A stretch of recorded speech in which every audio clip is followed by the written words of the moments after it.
This week in post, finding the essence of your landscape photo.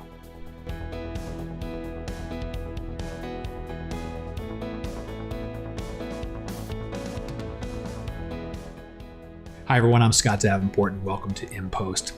If this is the first time that you're joining me, thanks very much first of all. And to give you a little context, what I'm doing here is sharing some post-processing tips or techniques. And it's usually a photo that I've talked about the behind the scenes on location work in a corresponding in the field episode.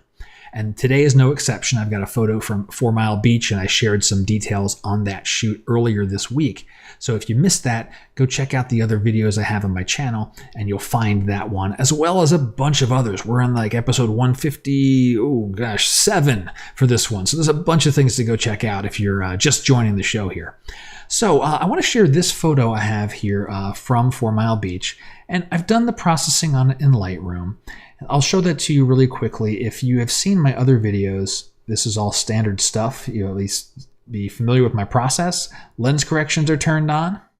And in the basic panel, if I were to, let's see, if I do Option, click to reset that, you can see this is kind of what the tone of the photo looked like before. A little dark. I had a neutral density on here to get some drag in the water, and very low contrast, a little bit flat. So if I undo that adjustment, you can see I brought the exposure up, I added contrast. Highlights in particular, I'll double click the highlights. You can see the sky got still very, very bright. So I brought the highlights down quite far so that that sky would retreat into the background. Played with the white and black point, wanted to make sure I got pure whites in the foam of this water here, and a little bit of pure blacks in the deepest shadows of the rocks, maybe in this area over here. Tiny bits of clarity and vibrance.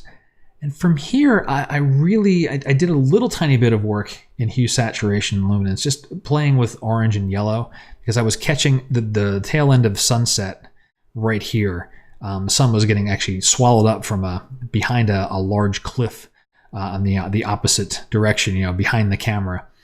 So I wasn't getting anything in the sky yet, but the water was getting nicely lit. But really from here, it kind of went into like, brush work. And you can see, where is it? My radial brush. Here it is. There's the pin. So if I highlight over that, you can see I did some work in the foreground. Again, further reducing the exposure a little bit, toning in or reining in those highlights that were running a little bit hot. I don't think I did anything with the graduated filters. But I got to this point in the photo and I realized I'm spending all of my time looking at this little flow and this spill of water. That's what this photo is about. The background, it's context, but it's kind of empty context. There's not a lot going on there. So I made a new copy of it and just said, let me crop in and make this all about this spill of water. And to me, this suddenly becomes a much stronger photo. Now, sense of scale is basically gone, but this becomes a little more abstract in that regard. This could have been a raging river or so forth. The little patch of beach up there at the corner helps. But just taking this and saying, I'm going to crop in entirely. So here you can see this is the crop. I mean, this is majorly cropped in just on this section. I'm throwing away most of the photo here. But to me, this was the essence of this photo. The other photo's nice, it's okay. But to me, when I go here, this is way stronger. And in this area, I got to play around with a little more of the color and, brushing in some sharpness onto these individual feathers of fingers of water as they spilled down these rocks. And that's the tip of the week. Post-processing can sometimes help you find the essence of your photo. If you find yourself really working hard on one area of your photo, that might be what the entire photo is about. Hopefully it's not you're spending oodles and oodles of time trying to get rid of some distraction or something like that. That can happen too. But more often than not, you're really working hard to get that one critical detail just right. And that might be the essence of your photo. Take a look at crop and just bring everything in and make your photo all about that.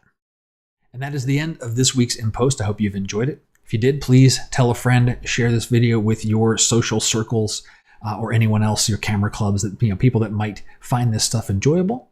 And again, please continue sending in your questions. They have been great. They really help feed the idea engine of this show. And until next time, my name is Scott Davenport. Happy shooting.